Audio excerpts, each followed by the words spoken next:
Stop. Let's go back a bit. I'll take you back to 2014. My name's Eddy and I started NRG Solar as a service and maintenance business, repairing orphan solar systems. Now, I'm not an electrician, so my apprenticeship was done through learning from others, mistakes really, and also what I read online and what I heard from manufacturers, and then over time, what I tested for myself. Now, let's take a bit of a look here at some of the things that I actually did learn about.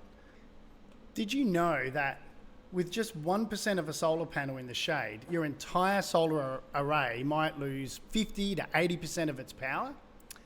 And did you also know that just one cell in a solar panel can reduce the power output to zero?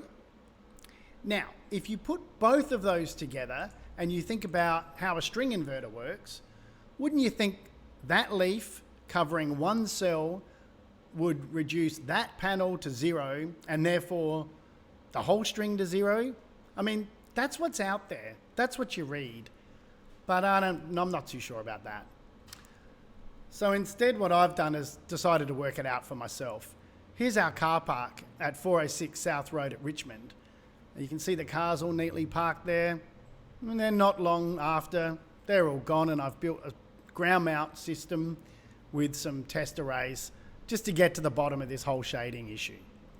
Now, what I've done is I've set up 12 Winnaco 375s on each array, one to the Fronius Primo, 3.5 kilowatt Primo, and the other one each has a Enphase Microinverter, and the ratio is about the same from power class of the panel to the inverter. Then I set up two solar analytics devices. One of them runs 24 hours a day, and the other one runs at a time where it takes out the shade in the early morning and late afternoon from some neighbouring fences and buildings. So I could really see the difference between both of those. So here's what the test rig looks like. You can see there that I've got the Fronius and the Enphase system all set up in my car park. And we had it there from May, and it's still there now actually. So one thing I did notice as it got closer to winter solstice during the setup, that this is 9:04 a.m. and you can see a neighbouring building having some shade. So these panels actually weren't identical until about 9:46. So I've allowed for that in some of my results. And in other results, I simply just swapped the arrays over from Enphase to Fronius, which I'll show you shortly.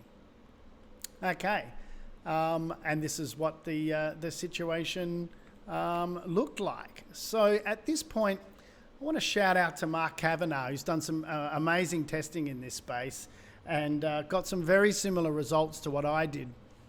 However, there's one big problem with the results that you get from Mark, and that is that he lives in bloody sunny Queensland where the sun's always shining.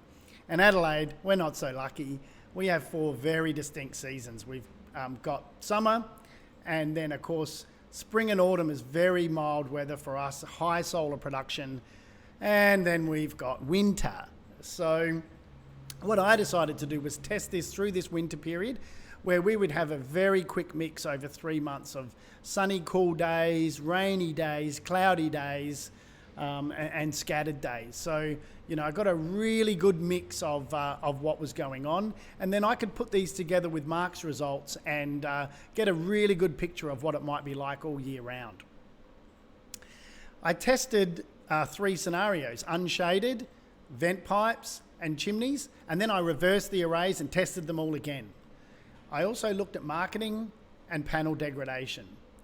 So let's start off with some unshaded, shall we?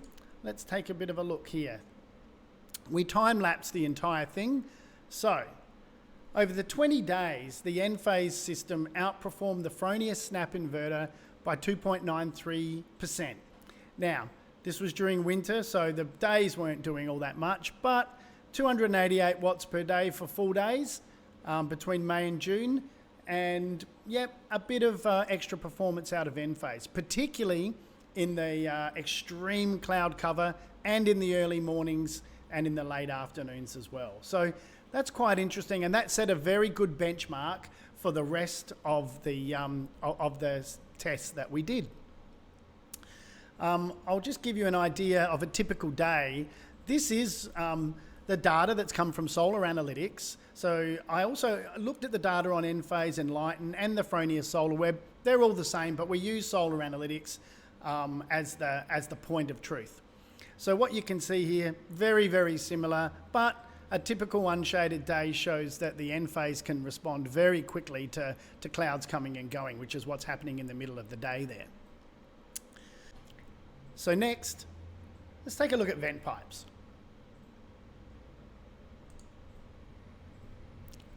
Here you can see my simulation that's been set up, and probably even more than what was on the screen before. And I'll tell you something, if you saw this picture on socials, someone would be banging on about you need optimizers or Solar Edge, or I hope you didn't put a string inverter with it. It's a waste of the customer's money. Well, let's take a look. So over the 4 days that I tested the Enphase and Fronius systems with the vent pipes, the margin was exactly the same as Unshaded. About a 2% difference within that window of sort of identical shading, and even for the whole day, 3.43%. There was just hardly anything in it at all. And enough for me to say, you know what, there's nothing for me to learn out of this, let's step it up. One thing I did note though, is that on one of the good days, with this vent pipe up, the Fronius inverter actually outperformed the Enphase. So the exact opposite of what you read in social media. But of course, what you can see here, here's the Fronius one. If you look at the Enphase, again, in low light, it's starting to pick up and do some cool things there as well. Overall, less than a couple of hundred watts, very typical of what we see per day. Chimneys have often been the area to stay well clear of for a string inverter. And certainly if you got close to one, you wouldn't want to put it up on social media for everyone to comment on. So let's take a look exactly, what is the truth around chimneys? Here's my chimney setup, and as you can see, those chimney stacks are pretty aggressive and covering quite a bit of the split cell panels there. So this one's on the 7th of June. But over the 12 days that I tested the system, the Enphase outperformed the Fronius again by about the same sort of margin. About 6 kilowatt hours over 12 days. So let's take another look at that in a little bit more detail. So this was the worst day. Now, Mark, I don't know how many 2.5 kilowatt hour days you get in Queensland, but we get them here in Adelaide, so they do factor for something. Now, overall, it was overcast and rainy all day, and this was on the 11th of July. And the Enphase, again, a couple of 100 watts more than the Fronius, pretty typical. But the best solar day during that test, the Fronius was very, very close to the Enphase. In actual fact, spent the majority of the day outperforming the Enphase. Now, this goes absolutely against everything we've ever read about string inverters and shade. And you can see in the middle of the day by the image there exactly how much shade is across these panels and how often the Fronius system was outperforming that Enphase. So an amazing result for a string inverter, and really raises a lot of questions about the designs that we've been putting forward in the past. So when I completed that test, what I realized is, you know what? It doesn't matter whether it's unshaded, partially shaded, or fully shaded with a chimney, the results are about the same. In actual fact, if you look at the bottom charts, then you can see that if it's mostly clear and mostly sunny, which is probably 60% of the year, the difference is about 1% between an Enphase and a Fronius system. When it's overcast and scattered rain, it pops up to about 3 or 4%. But again, no real striking difference for all the days that this spent in shaded conditions. Now, next I want to talk about marketing.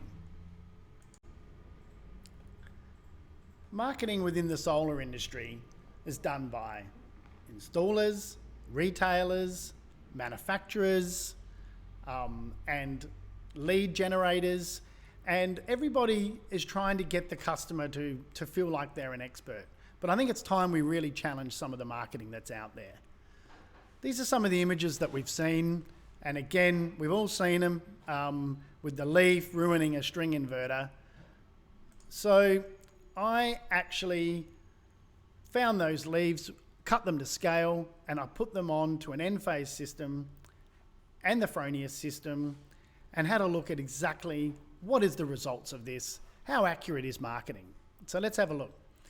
Here's your Enphase system, and you can see that once I put the leaves on that array, yep, about 50%. That looks pretty accurate to me. Well done, Enphase, you've got that one spot on. Bit less as the sun shines, but you know what, sets, but you know what, pretty close, right? So the microinverter image is perfect. So if you look at this, the two bar graphs on the left shows the Enphase outperforming the Fronius, and that's when the leaves were on the Fronius array.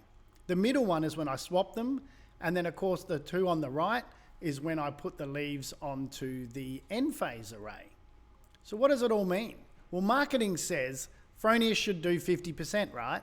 And Enphase should do 95.83% according to my 11 full panels and 12 at 50, and the 12th one at 50%. Let's see how they went. Enphase 96.21% based on those huge leaves on that panel. Fronius 93.45%. Again, there's the 2 to 3% differential, but it's a long way off of the 50% that the marketing teams would say. Next, I want to talk about panel degradation and micro cracks. Once again, a pretty typical chart of how some degrading panels at 80 and 70% will mean that the Fronius inverter only pushes out 70%. Look, I'm not 100% sure about that. Let's see, shall we? I think what we should do is create a micro crack, and then what we should do is go and have a look at the monitoring that's happening over there and just see exactly what does a micro crack do to a string inverter? What does some panel degradation do? All right, now, I'm no retired cricketer, I'm no Alan Border, but I'll do my best, all right? So, safety first, I will...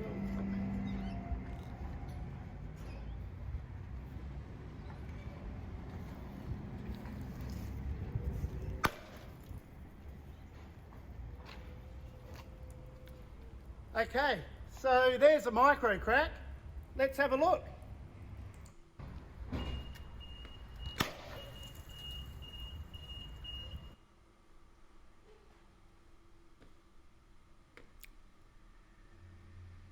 Okay, so what do we got here? This is the 2 days after I smashed those panels.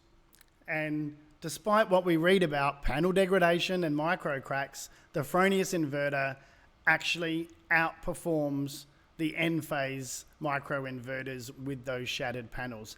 And that was some time ago. That was over a week ago, and they're still performing exactly the same. So look, I'm not quite sure about what you've read about micro cracks and panel level mismatch, but I can tell you now that these are performing perfectly.